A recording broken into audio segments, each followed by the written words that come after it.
Rahim. Nahmadu wa nasalli ala Rasulil Kareem. Very warm welcome to the Ministry of Foreign Affairs. President of the Islamic Republic of Iran, His Excellency Dr. Masood Pezeshkian, paid a state visit to Pakistan on 2nd 3rd August 2025 at the invitation of the Prime Minister of Pakistan. Dr. Pezeshkian was accompanied by a high-level delegation, including the Foreign Minister of Iran, senior ministers, and other high-ranking officials. During his stay, the Iranian president met the President of Pakistan. Welcoming the Iranian President Zardari said that Pakistan and Iran enjoyed fraternal relations which are based on shared religion, culture, mutual respect. The two leaders exchanged views on major regional and international developments and stressed the need for coordinated diplomatic efforts to prevent the escalation of conflicts and to promote peace, security, and stability in the region.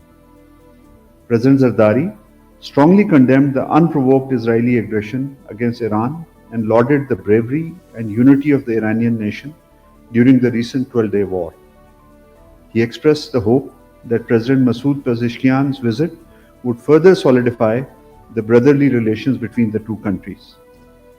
President Pezeshkian thanked the leadership and people of Pakistan for their support during the 12-day war and appreciated Pakistan's constructive role in advocating de-escalation, dialogue, and diplomacy for the peaceful resolution of disputes. President of Iran also met the Prime Minister of Pakistan. While underscoring the long-standing brotherly relations between Pakistan and Iran, the Prime Minister reaffirmed Pakistan's solidarity and support for the Iranian leadership, Iranian armed forces, and the people of Iran, who bravely fought against Israel's aggression in the 12-day war. He offered condolences on the martyrdom of Iranian military officials, scientists, and innocent citizens during the war and prayed for early recovery of the injured. He also thanked Iran for its strong support to Pakistan during the recent Pakistan-India standoff. President Pezeshkian thanked the government and people of Pakistan for their unwavering support to Iran during the war and said that Iranian nation would always remember this gesture. A number of initiatives for enhancing trade were discussed, including facilitating barter trade, enhancing quota for export of rice, fruits, and meat, border markets operationalization, and addressing issues related to enhancing trade. The two leaders reaffirmed their shared vision to enhance the existing volume of trade of $3 billion to the mutually agreed target of $10 billion soon. Deputy Prime Minister, Foreign Minister, Senator Mohammad Ishaq Dar also called on the President of Islamic Republic of Iran on 3rd August 2025. The DPM reaffirmed Pakistan's commitment to its historic and brotherly ties with Iran, emphasizing their strong foundations in shared history, common cultural heritage, faith, and mutual respect. President Pezeshkian appreciated Pakistan's support and reaffirmed Iran's resolve to improve bilateral collaboration in various areas of shared interest. Deputy Prime Minister, Foreign Minister, Senator Mohammad Ishaq Dar also met Foreign Minister of the Islamic Republic of Iran, Sayyid Abbas Araghchi, during the state visit on 2nd August 2025 in Islamabad. During the meeting, the two sides held preliminary discussions on key substantive issues which were discussed at the leadership level subsequently. On 3rd August 2025, the Deputy Prime Minister, Foreign Minister, Senator Mohammad Ishaq Dar oversaw the dispatch of Pakistan's 17th consignment of humanitarian aid to Gaza, consisting of 100 tons of vital supplies, including food, ready-to-eat meals, powdered milk, and medical equipment. This relief effort is part of Pakistan's ongoing commitment to supporting the Palestinian people, who continue to endure extreme suffering amid an ongoing humanitarian crisis in Gaza. In his statement, the Deputy Prime Minister emphasized that Pakistan remains steadfast in its support for Palestine during these trying times. He reiterated Pakistan's call for an immediate and unconditional ceasefire in Gaza, the protection of civilians, and unhindered access for humanitarian assistance. He added that Pakistan also continues to advocate for the restoration of a political process leading to a just and lasting two-state solution based on pre-1967 borders in accordance with international law and relevant UN Security Council resolutions.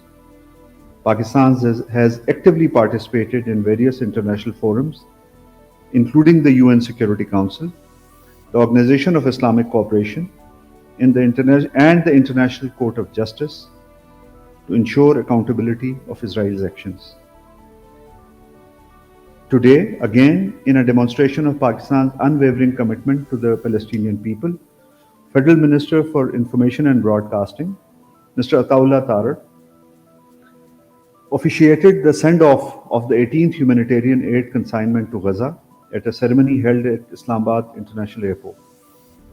Under the directives of the Prime Minister of Pakistan, the National Disaster Management Authority, in close coordination with relevant partners, facilitated the dispatch of this consignment, which is the 18th shipment from Pakistan.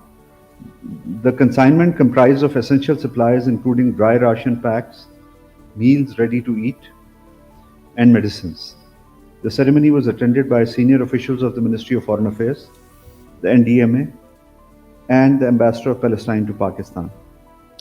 The consignment brings Pakistan's total humanitarian assistance to Gaza to 18 shipments comprising 1,815 tons of vital relief supplies. This sustained support reflects Pakistan's resolute solidarity with the people of Gaza. The government of Pakistan categorically rejects the baseless and unfounded allegations of the involvement of Pakistani nationals in the conflict in Ukraine. To date, Pakistan has not been formally approached by the Ukrainian authority, nor has any verifiable evidence been presented to substantiate such claims. Government of Pakistan shall take up the matter with the Ukrainian authorities and seek clarification in this regard. Pakistan reaffirms its commitment to the peaceful resolution of Ukraine conflict through dialogue and diplomacy in accordance with the principles of the UN Charter. Pakistan condemns in the strongest possible terms the provocative and deeply offensive destruction of Al-Aqsa Mosque by thousands of Israeli settlers, including senior Israeli ministers, officials, and members of the Knesset, shielded by brutal Israeli occupying forces. The presence and statement of senior Israeli officials and the repugnant declaration that the Temple Mount is ours are a dangerous and deliberate attempt to provoke religious sentiments across the world, escalate tensions, and alter the status of Al-Aqsa Mosque. Israel's expansionist attempts are a deliberate effort to destabilize the region and sabotage any meaningful path to peace. These provocations risk igniting a catastrophic spiral of violence across the region. The world must not remain silent in the face of such systemic, illegal, inhumane, and unlawful aggression. Such actions constitute a blatant violation of international human rights and humanitarian laws, the UN Charter, as well as various UN and OIC resolutions. We urge the international community, particularly the United Nations, to take immediate and concrete steps to hold Israel accountable for its illegal actions and to protect the religious sanctity of Al-Aqsa Mosque and the rights of Palestinian people, in particular the right to self-determination. On the 6th anniversary of India's illegal and unilateral actions of 5th August 2019 in the Indian illegally occupied Jammu and Kashmir, the government and people of Pakistan solemnly observed Yom-e-Istisal on 5th August 2025. In their special messages of occasion, the President, the Prime Minister, and the Deputy Prime Minister Pakistan's unwavering diplomatic, political, and moral support to the Kashmir cause and called for resolution of the Jammu and Kashmir dispute in accordance with the relevant UN Security Council resolutions and aspirations of the Kashmiri people. They have also underscored that India's unlawful actions of 5th August 2019 are aimed at turning the Kashmiris into disempowered community in their own land. The Deputy Prime Minister, Foreign Minister has addressed letters to the President of the UN General Assembly, President of the UN Security Council, UN Secretary General, UN High Commissioner for Human Rights, Secretary General of the OIC, to apprise them of the latest developments in IIO-JK.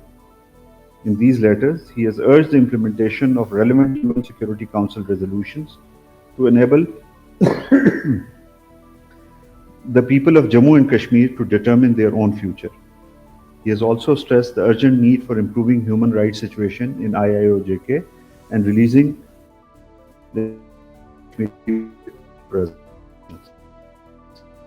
Ahead of the Foreign Secretary briefed the Islamabad-based diplomatic on the situation in Indian illegally occupied Jammu and Kashmir on 4th August 2025. To express solidarity with the oppressed people of Kashmir, a special walk was held in Islamabad up to D Chowk.